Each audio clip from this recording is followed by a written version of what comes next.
And so with that, we're going to bring in the transhuman side of things. Now, again, we've already talked about some transhuman stuff like the singularity, Terrasem, Martine Rothblatt, as well as the connection, the bridge from transgender into transhuman and how that has to do with androgyny as well as advancing things. But we're going to take it a step further, and we're going to understand a little bit more about this oneness neural network that they're trying to create between the planet and humans. And this is an important aspect to understand about what's going on with transhumanism, because again, we can get into this mindset of it's only to control us. They just want to track and control us. Well, that's part of it.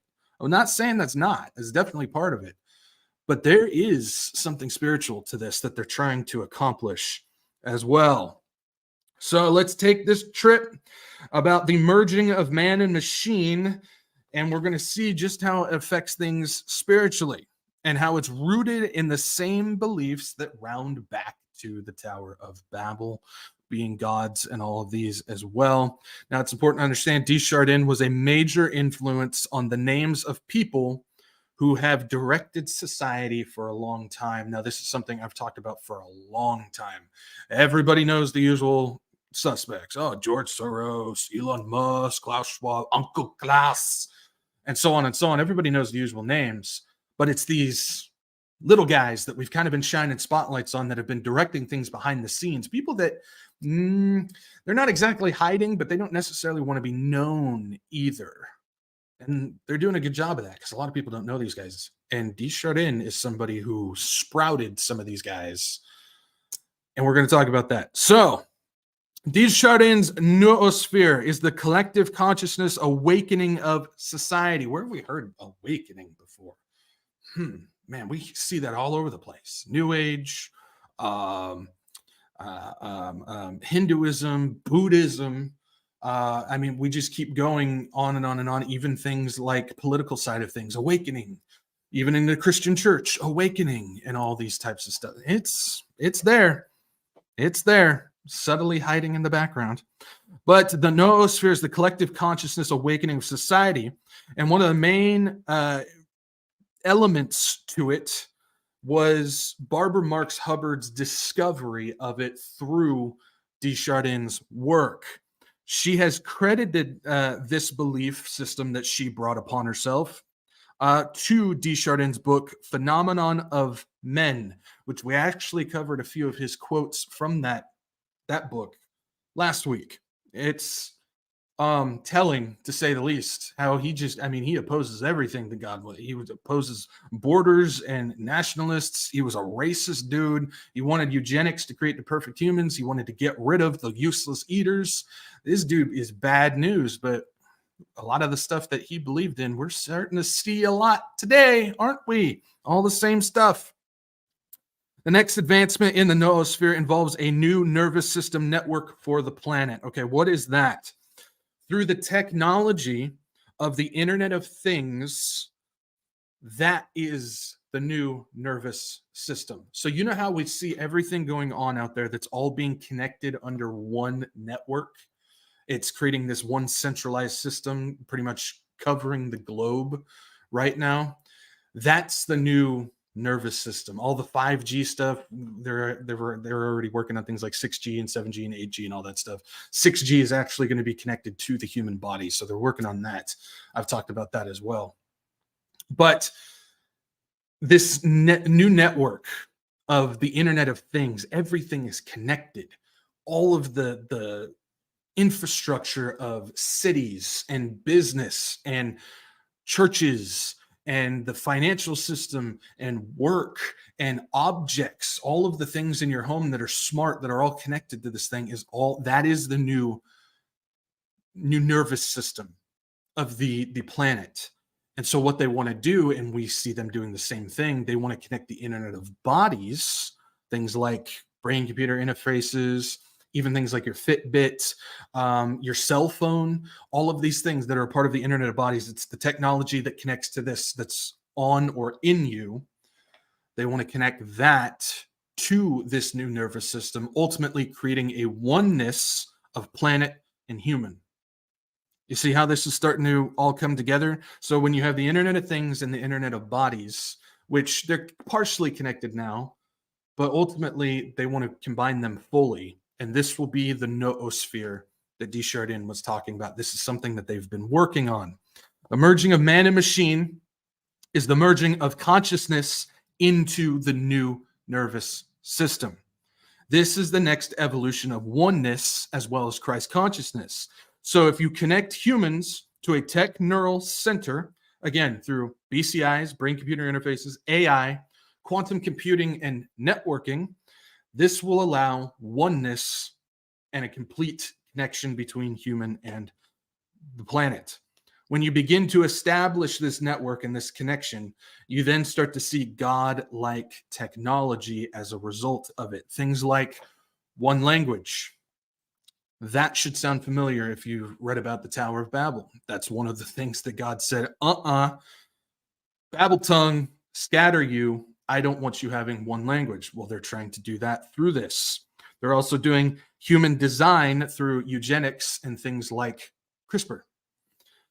They want to design the humans exactly how they want them, not just in appearance, but also in belief and brain power. They're working on that type of stuff.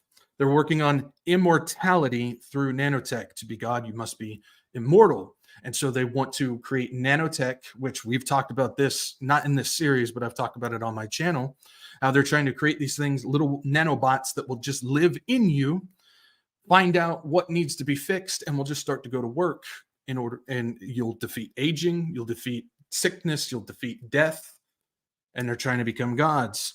And then ultimately what they're working on now, and something that they've been trying to accomplish, of course, we understand the idea. They always say we need to be co-creators. Well, we can create things out of the finite material that we have on Earth, but how will we have the ability of God of creating something out of nothing? Well, they are working on things like mechanosynthesis, as well as a thing called molecular manufacturing.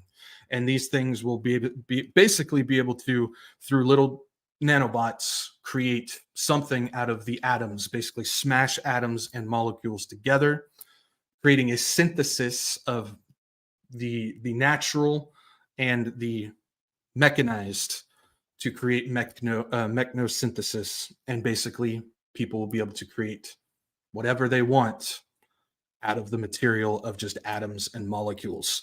So when we see what they're trying to accomplish with transhumanism, they're not only trying to create this new neural network, but they're also trying to create the godlike abilities in order to first finalize the noosphere. If I bring this back up, finalize the noosphere homogenesis and enter into the omega point of becoming gods. That's ultimately what they're trying to accomplish.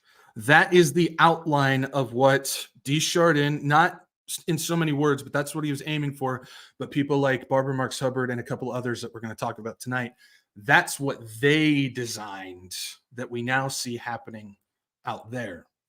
And some of these people you've never heard of before, but they're the ones who came up with it with the spiritual aspect intact. So all of these are currently being developed already right now. And this is getting back to, again, the Tower of Babel, or as Ray Kurzweil would say, the singularity, which ultimately comes from Chardin's noosphere and omega point. We know it as the singularity now because that's the more popular, well-known term, but ultimately that's what Chardin designed with his religious system. So who are these people that help get this going? Who are the people that are advancing Chardin's work to obtain this next evolution? Well, it comes from three specific people. We know one, Marx Hubbard. Who are the other ones? Let's take a look. Say hello to the three. We got Barbara Marx Hubbard, we got Abraham Maslow, and we got Buckminster Fuller. Now, the two guys there, Fuller and Maslow, they took Hubbard under their wing and really got her involved with a lot of these things because she had a lot of connections to places that they didn't. They had their own network of people, and they knew some people on the inside, but Hubbard was the key, so they brought her under their wing as well. These two people are psychologists, futurists, and came up with some very important things. It's these three people that help push and establish the Noosphere transhuman eugenics system of Chardin in order to produce this Christ consciousness that they've been seeking. And with funding from a familiar face in the name of Lawrence Rockefeller, which we talked a lot about him early on, the significant movements became two very important ones when it comes to getting this stuff done. One you might know by the name of the Human Potential Movement, and the other one is an organization that I've mentioned a couple times, and I said we would get there. Well, we're getting there tonight, and that is the Esalen Institute. Now, Maslow was a spiritual psychologist and a futurist and all that type of jazz, whatever you want to call him, that was pursuing a spiritual and technological advancement of humanity. And the combination would allow the goal to be set at human God rather than just human evolution.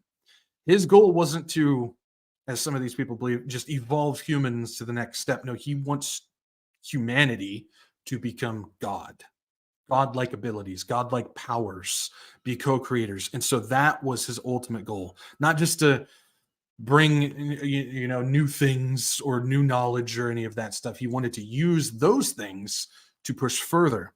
So let's take a look at the two movements. And first, we're going to start with the Human Potential Movement. We have to understand the goals of just getting society and humanity to fall in line with these things in order to advance into that collective consciousness. That's the important thing. You have to get people to go on board with this type of stuff, whether forced or not.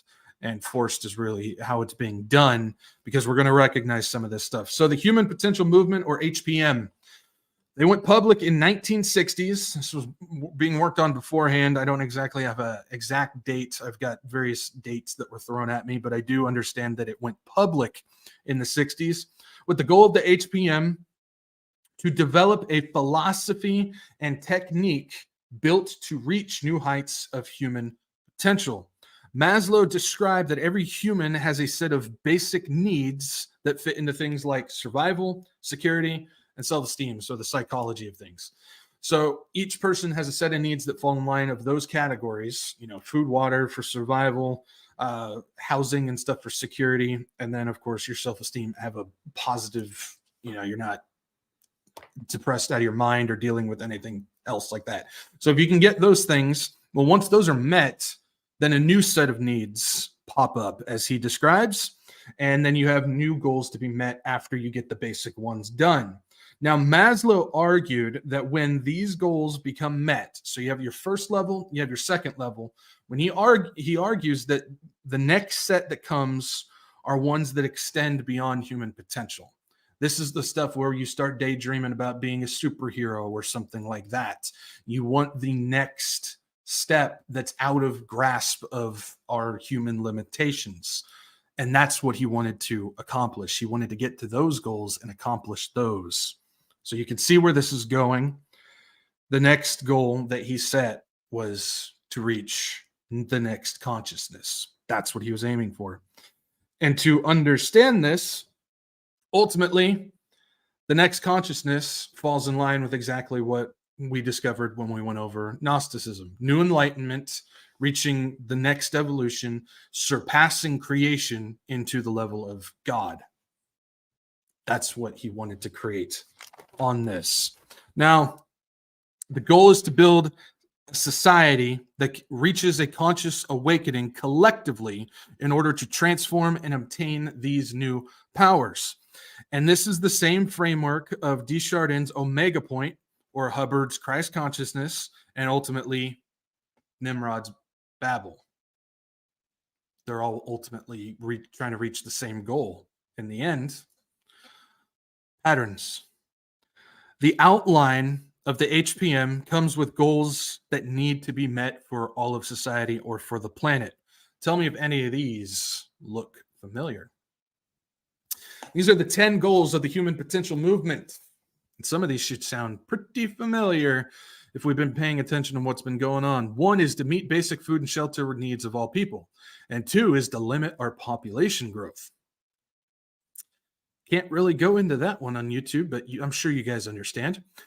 Number 3, restore and sustain Earth's environment. Man, some of these are starting to sound pretty familiar, aren't they? 4, learn to coexist with other species. 5, learn sustainable economic development and new forms of monetary democracy. Shift the vast military, industrial, technological complex toward building new worlds on Earth and in space. Man, we've kind of been seeing some of that too, huh? Redesign social and economic systems to enhance human compassion, cooperation, and creativity. Emancipate individuals' unique potential and life purpose. Explore and develop the further reaches of the human spirit and the universe beyond the planet of our birth. And guide our radical new technologies such as genetics, nanotechnology, robotics, and space development towards evolutionary, life-oriented purposes. That sure sounds a lot like the UN Sustainable Development Goals, doesn't it? Remember, the UN is the same group that is trying to establish the same instructions that were given to Alice Bailey about creating a new one world order and a one world religion. And a lot of those fall in line with exactly what we see going on with the UN SDGs. I wonder why that is. Oh, that's right. If I remember correctly, who was involved with the UN who believed in this? There's some other ones too, Morris Strong and whatnot. They all had the same belief system and they were all working towards the same thing in the UN. Robert Mueller is another one. All the Rockefellers involved. We've gone over quite a few people in the UN who are all aiming for the same goal. It's amazing how it all kind of looks the same, doesn't it? And it was about the same time frame too, because this came out in the 60s. About the same time, the Club of Rome came up with their environment stuff. About the same time that things started developing the way of creating all these things. It's just mind-blowing. It's just mind-blowing. So we got the outline. We understand what's going on. The next part is about Maslow's Euphysicarian network. That's going to be interesting to say. Euphysicarian network, which is a group of people within New Age seeking transcendence through the spiritual and the technological. Man, that sounds like transhumanism, right? You'd be right. And that brings us to the Esalen Institute. This is a very important one. Maybe something you've never heard of before, or maybe you've come across it and go, that just looks like another resort type of thing. There's a lot to this. On the outside, it looks like a spiritual getaway. When you look at their website, it just looks like a retreat, a gathering place. They got massages and all these different things, along those lines. But there's a lot to what's going on with connection to this, because the Institute is designed to pursue Christ consciousness through the spiritual and the technological, with funding from, you guessed it, Lawrence Rockefeller, and direction from Maslow and Buckminster Fuller. Jeez. Why do you have to have such a weird name, dude? The Esalen Institute was co-founded by two guys, Richard Price and Michael Murphy. Now, you may have forgotten, I've mentioned the name Michael Murphy before in this series because he was a part of the Lindisfarne Association. You remember when we talked about the Lindisfarne Association? That was connection to Morris Strong, connection to the Baca Grande development, which was supposed to be the central hub for New Age in the entire world. Well, he was a fellow with the Lindisfarne Association, and he was also the co-founder of Esalen Institute that has to do with everything that Fuller and Maslow and Marx Hubbard and Chardin and Huxley and all these people, he was pursuing the same stuff. It's just, again, not to borrow from George Carlin, but man, it's just one big club and you and I ain't in it. All these people, they're just all interconnected. We keep seeing crossover, all these different groups, all the same people just crossed over, just doing all this stuff. they're all, again, it's this reach, this spread. It's these things that we've never heard of before, these random names, these random groups. They're the ones who built the framework, the structure, the foundation, however you want to put it, for people like Schwab and Harari and another one that you may have never heard of, Nita Farahani, and all these other ones, Musk and Kurzweil. They're the ones that built this foundation for them in order to launch what we see going on today. They did the grunt work. They got this stuff in place with a spiritually rooted, that's the key, spiritually rooted system. And so that's why it's moving the way it is. These people were all a part of this Upsakarian network, and is basic and in Maslow's second edition book called Towards a Psychology of Being, Maslow described what this network is, because I'm sure some of you are like, what is this thing? Upsakarian, Upsakian, however you want to pronounce it, just whatever. You guys can see it now. This is his second. Isn't that just a lovely picture with one eye? This is in the second edition of this book. He described it as, I call the Upsakian network, because all these groups, organizations, and journals are interested in helping the individual grow towards fuller humanness or new evolution. The society grow towards synergy and health, and all societies and all peoples move towards becoming one world and one species. One world, one species. The list can be called a network because the memberships overlap considerably. Yeah, we've kind of seen. What's the thing? Was it Wayne's World? Shaw, Sorry, I just popped into my head. But yeah, the memberships overlap considerably, and because these organizations and individuals more or less share the humanistic and transhumanistic outlook, the humanistic, human potential movement, and transhumanistic outlook. That's the Esalen Institute on life, even prior to confirmation of that outlook. This network of people are all trying to obtain the same goal of this oneness of human and planet, and reaching co-creation to be gods through transhumanism.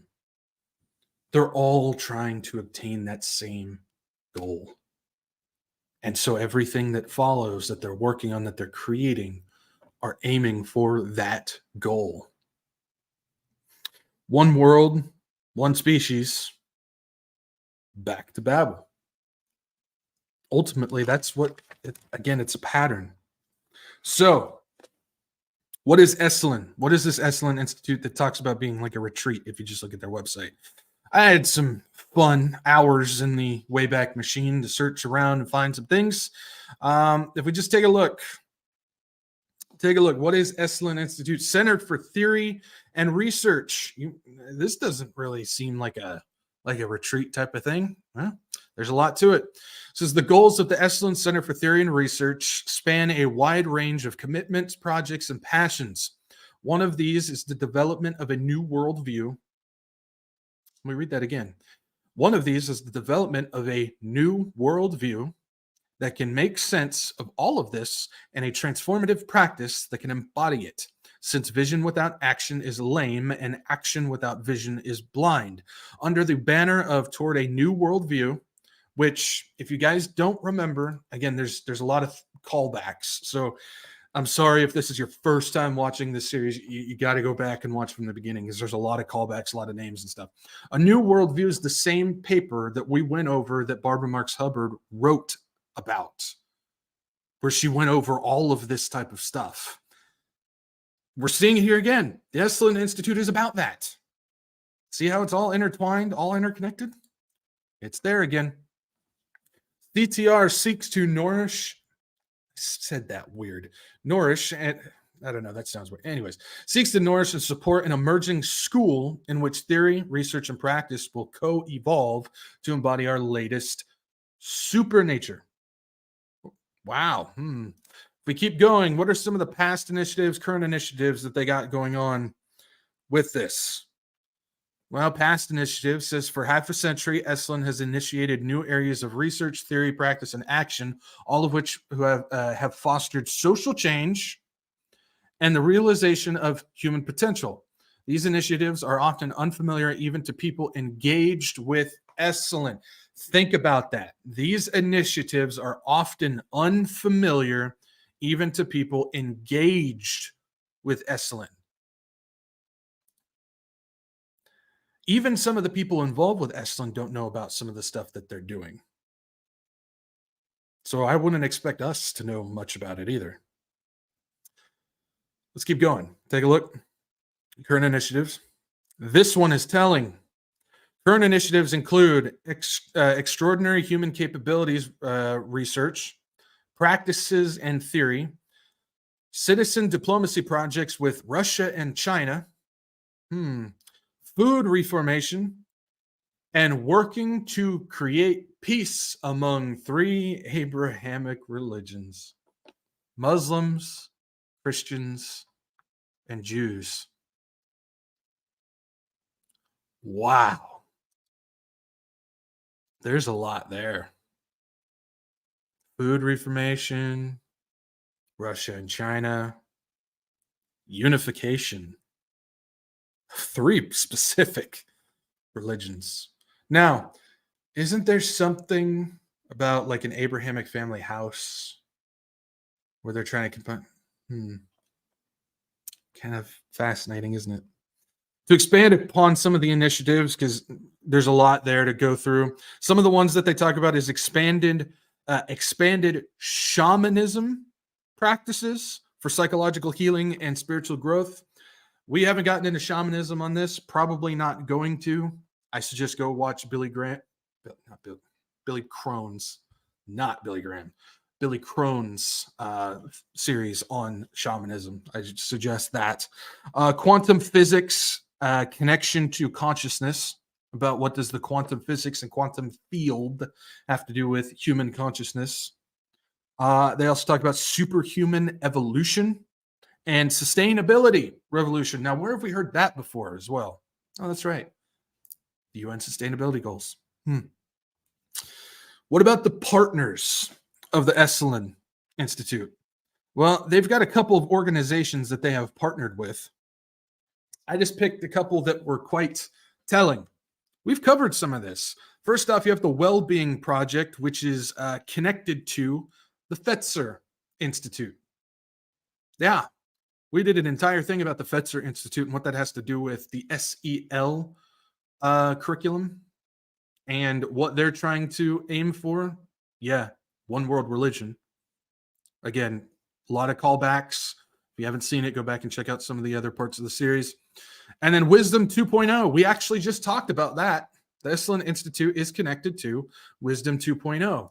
That's that retreat. We talked about it when we went over the Ariana Huffington and the Buddhist mindfulness and all that type of stuff. We talked about Wisdom 2.0 and how people like Sam Altman and whatnot are connected to that as well.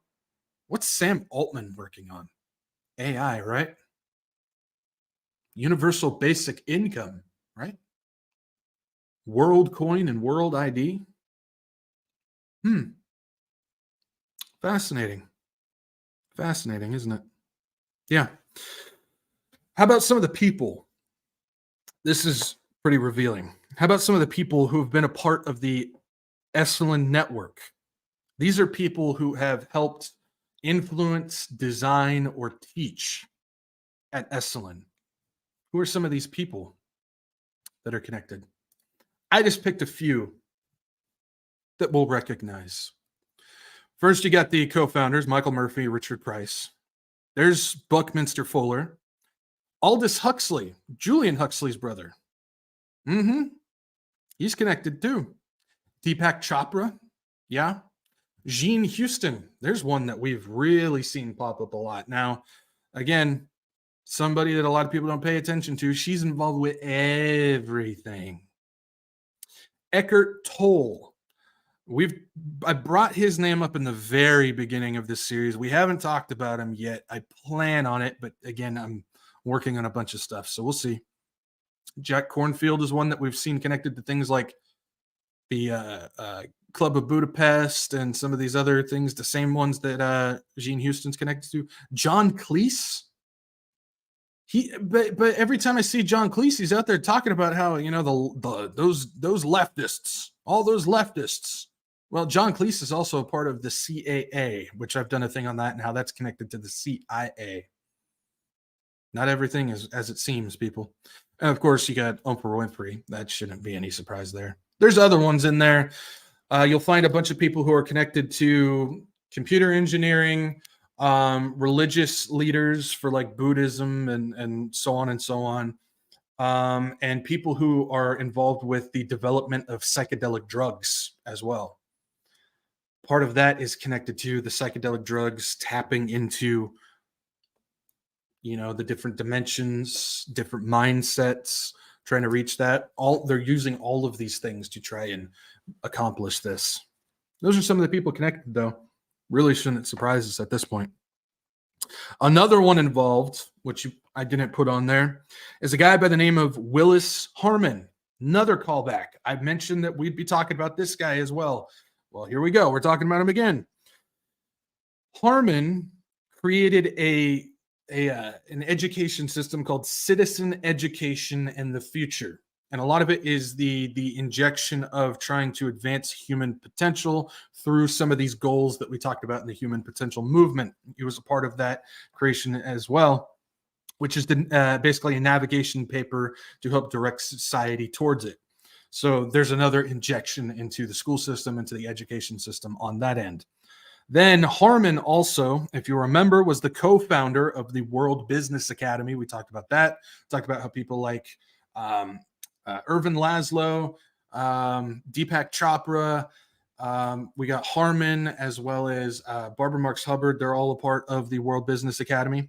So we've got that connection as well. Along with that, Harman spent several decades as president of Institute of Noetic Sciences, or IONS. I've mentioned that before. We see he's connected to that. President, I think, for 20 years, something like that. He was an AI engineer and was part of the launch of the internet, or known as ARPANET at the time. He was connected to getting that on board. Harman's fields fit perfectly into the beliefs, but also in the developments of the Omega Point and Christ consciousness and the pursuit of the conscious evolution. He was fully involved with Esalen and getting this stuff off the ground, and he was involved with a lot of things to make it happen, including the development of the internet, which we understand that plays a major part in creating this neural network. By combining psychologists, psychedelic drug enthusiasts, and tech engineers, along with religious mystics, the Esalen group was fit to head towards a spiritual transhumanist evolution. And a lot of the people in this network, there's other groups and organizations that are all branched off of this thing, are involved with the creation of all these different things. Add friends in high places like Harman, the Huxley brothers, Chardin, and the establishment of the terms, framework, and guiding principles within leading organizations. We see the outcome of it in front of us today. A lot of the things that we see being developed are being developed to fit perfectly into this belief system of establishing the neural network by combining the Internet of Bodies to the Internet of Things, as well as advancing the Christ consciousness of the godlike abilities of BCIs, nanotechnology, and so on. All of these things that we think are separate from anything spiritual or religious in any type of way are rooted and grounded and are designed to do exactly what these spiritual people wanted. So when we look at this stuff, we talk again about the mystery of religion. We're just seeing an advancement, an advanced version of it. And it's scary how close they're getting with a lot of this stuff. We're seeing a lot of this stuff now starting to be released for us to see, which is very telling of what they've got behind the scenes that we're not allowed to see. Now, this eventually rolled into more mainstream movements with a slow release of these devices that would be accepted by the majority. Now, you can't just flood all this stuff into the society and have people go, oh, yeah. You're going to freak a lot of people out. They're not going to accept it. So you do the slow release that they're doing on a lot of this stuff. And then you have different elements of it that start getting taken in mind, and new organizations and movements start to naturally form, and people then tend to just fall in line with these things. And eventually, we see some more mainstream movements come from it, including one like the name Humanity Plus. Humanity Plus. What is Humanity Plus? Let's take a look. The picture alone should be quite telling. Yeah, elevating the human condition, advocating for a more humane humanity, finding balance between opportunity and risk, seeking solutions to world problems, advancing science and technology for a better, more beneficial future. And we go on to say, goes on to say, our mission, Humanity Plus, advocates for the ethical use of technology and evidence-based science to expand human capabilities. We want people to be better than well. We support the development of high-impact technology to make beneficial futures attainable. We are often ahead of the curve and hope to bring seminal and important knowledge to the forefront. What is Humanity Plus? A humanitarian approach to the humanist values of human beings and toward alleviating vulnerabilities and injustices. We support the original transhumanism goals of healthy transformations of the human condition and the many opportunities and challenges that lie ahead in being the foremost advocacy for healthy longevity and healthy environments. This is a group, an organization built to try and normalize humans merging with technology. And they even put out a magazine back in the day called H+. And it featured some people like Ray Kurzweil and whatnot that are trying to normalize this for society in order to basically prep them, condition them to accept these things as they come forward. And so they did just that. But there's also another connection to Humanity Plus that I found fascinating. And the name should sound familiar. I went through the board of directors for this thing, and I found this guy, Gabriel Rothblatt. Yep. The beach, in this little article, I just picked out this spot that should be telling. It says the beach house and backyard and the backyard and the memory satellites are managed by 31-year-old Gabriel Rothblatt, a pastor of Terasem. Does that sound familiar? A new sort of religion seeking answers to very old kinds of questions, all with an abiding faith in the transformative power of technology. Yes, that is indeed the kid of Martine Rothblatt.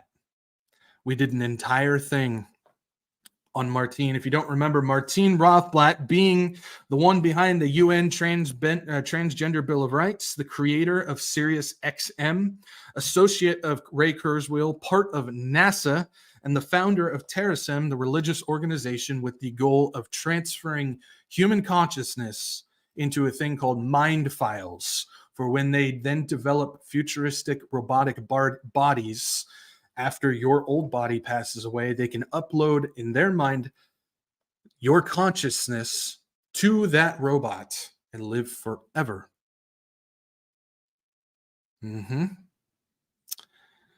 Yeah. Oh, did I mention that Martine Rothblatt was also an advisor for Humanity Plus as well? Because he is. Again, just crisscrossing everywhere. Many of H+'s publications in their magazine are centered on genetics, AI, nanotech, and spiritual advancement, such as techno-shamanism. That's right. When we see things like BCIs or even things like Fitbits and other Internet of Bodies devices that connect whether to body or mind, this is the outcome from this Euphysicarian network, which is developed from Abraham Maslow, who ultimately was advancing on D. Chardin's noosphere and omega point. But it's not just things like that either. We also see it being adopted in ways like the Christian Transhumanist Association. Yes, it's becoming more and more mainstream that there's even a Christian Transhumanist Association. And of course, they twist things in order to get it to fit. When I look through their goals of what they view on these things, two of them stand out to me. Number 3 was, we recognize science and technology as tangible expression of our God-given impulse to explore and discover, and as a natural growth of being created in the image of God. I'll point it out in a second. And number 5, we believe that the intentional use of technology coupled with following Christ can empower us to grow in our identity as humans made in the image of God. They are twisting that similar to how people like Stephen Furtick and whatnot twist the image of God into believing if we use technology, we can then advance even closer to the image of God by being co-creators. You see, they hold the belief that it's their responsibility. What's the one? I can't remember. His name just slipped from my head. I can't remember his name. Doesn't matter.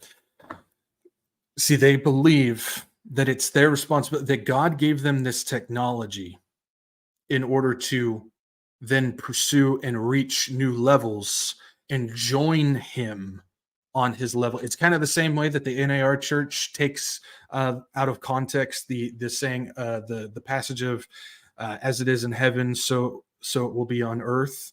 Well, see, they twist that into meaning that, we have to establish the kingdom of God on earth. We have to actually prepare it in order to bring the kingdom down. They take that out of context, just like they're taking this out of context as well.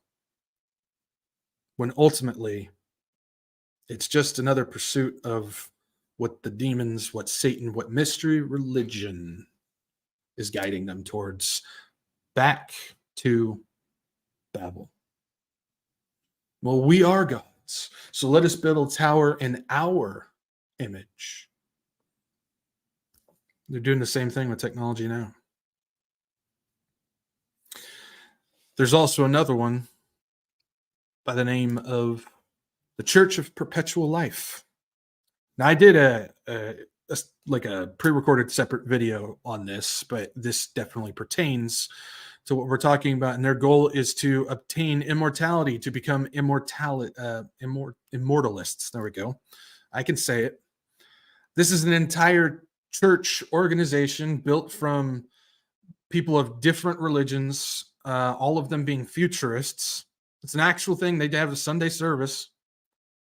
And their goal is to become transhumans, to live forever, to reach immortality. And they have speakers that come in every once in a while, one of them being Martine Rothblatt.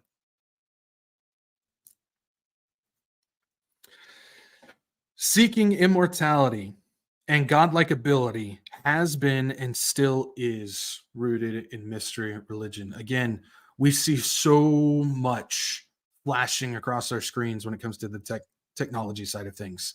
And we always go, they want to control us. They want to track us. They want surveillance on us. Well, they want that.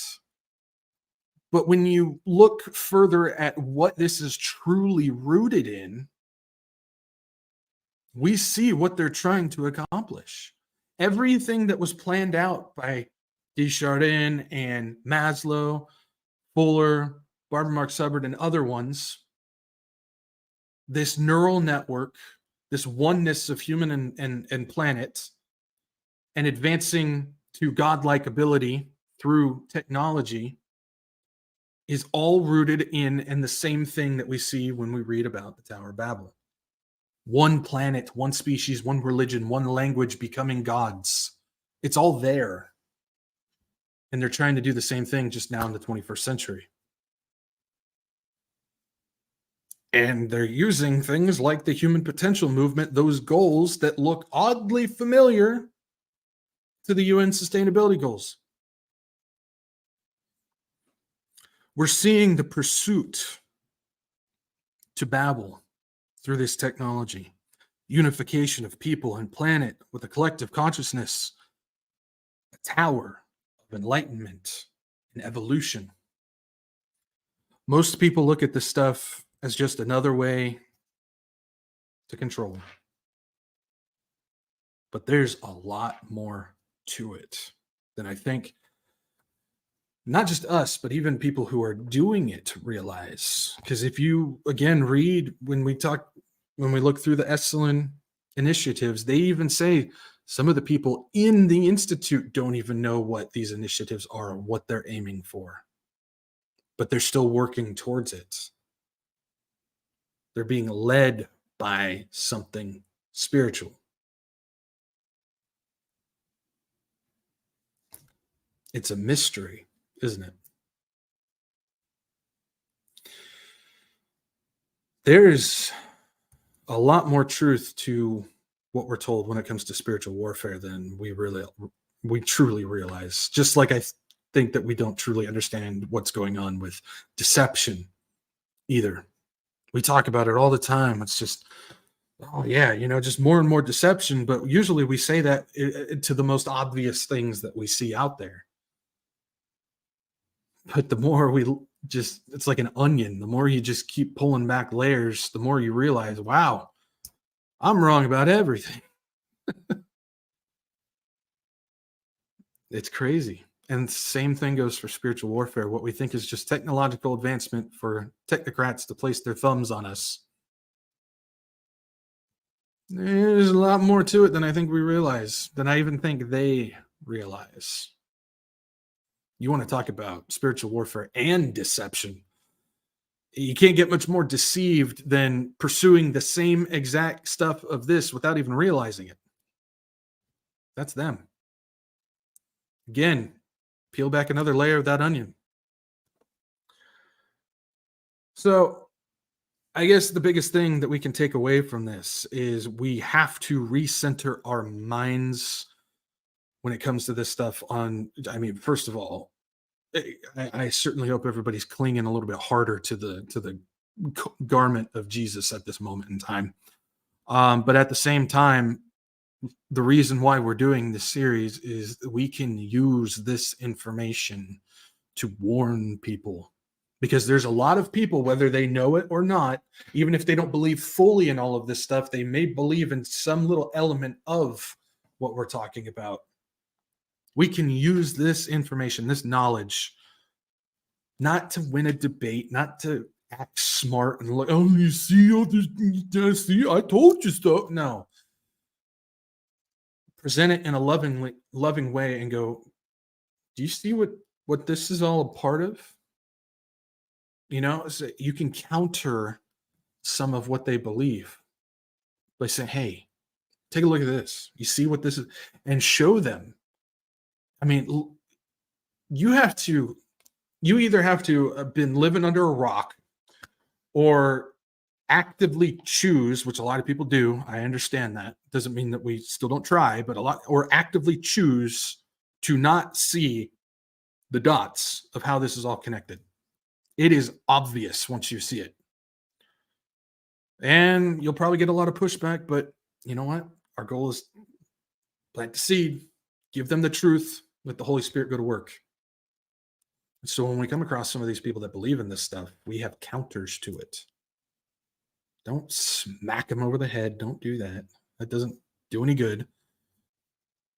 But just, hey, check this out. See what this is coming from? You see what all this is rooted in? You sure you want to believe that?